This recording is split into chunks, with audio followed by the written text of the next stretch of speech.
عبیدالله حسام یو ګناهګار انسان و، عادي انسان، هیڅ د ژوند دپاره خاص پلان نه درلود، تګلاره یې نه لرله، د راتلونکي په فکر کې نه و.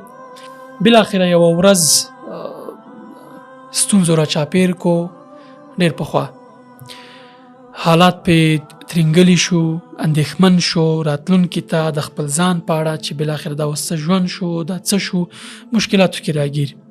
الله تعالی ته یې سجده وکړه. همغې ورځې نه وروسته د زما ژوند مسیر بدل شو. همغه ورځ چې مې سجده وکړه او الله تعالی ته مې په ژړا باندې زاري وکړه چې یا الله زه نه پوهېږم چې څه وکړم، ته راته لار وښیوه. له همغې ورځې ما خپل د ژوند مسیر پیدا کړو. په ډېر عادي کارونو به ما ځان ته خپل راتلونکي تضمینوله. یو کوچنی کار به مې وکړو، راتلونکي به مې تضمین شو. مثلا سختې خو هر انسان ګالي، توفیق مې پیدا کړو چې سختې وزغمم، تکلیف وزغمم، هڅه وکړم، انرژي پیدا کړم. سهار به ټول خلک ویده وو، واورې به اورېدلې وي، زه به روان وم چې درس ویم. عربي مې ویله، انګلیسي مې ویله، کمپیوټر مې وایه، ښوونځی. د څو اونیو څو ورځو په منځ کې د انرژي، د توفیق، د هر څه پیدا شو. په دې معنی هر هغه انسان چې دی نه پوهېږي چې د ژوند مسیر چېرته روان دی او دی څه کوي او ولې اندېښمن دی، ستونزه څه ده، مشکل څه ده، هېڅ څه باندې نه پوهېږي، یوازې الله تعالی ته یوه سجده وکړئ، د ټول ژوند تضمین به مو هملته یقیني شي درته. له همغې ورځې به تاسې وګورئ، ځکه کله چې ته الله تعالی ته مخ راګرځې، الله تعالی بس په دومره لوی ذات او دومره لوی شان و شوکت باندې ستا مرسته حتما کوي. ځکه الله تعالی ته د دې ټولې دنیا له منځه تګ تر دې اسانه ده چې خپله وعده دې پوره نه کړي.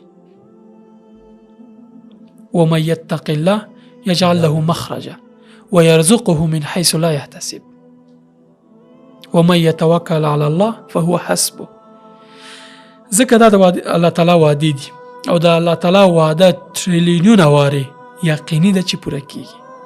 ته ورته مخ وګرځوه، الله تعالی دې ټول ژوند درته تضمینوي.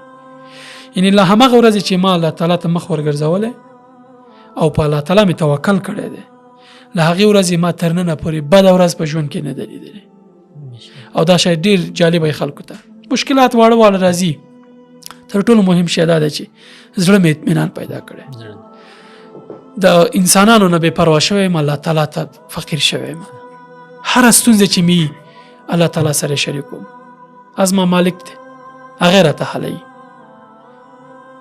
اذا كان الله معك فمن عليك واذا كان عليك فمن معك. د رحمان بابا د همدې الفاظو شعر رحمان بابا ډېر کړی چې رحمان چې الله در سره مل نه وي رحمانه، که لښکرې در سره وي یک تنهایی. که الله تعالی در سره وي نو څه نه تشویش لري، ځکه دا هر څه نه چې تشویش لري دا هر څه د الله تعالی په واک کې دي. خو که الله تعالی در سره نه وي، که د ټوله دنیا دې په طرف ودرېده، هېڅ ګټه درته نه شي کولی.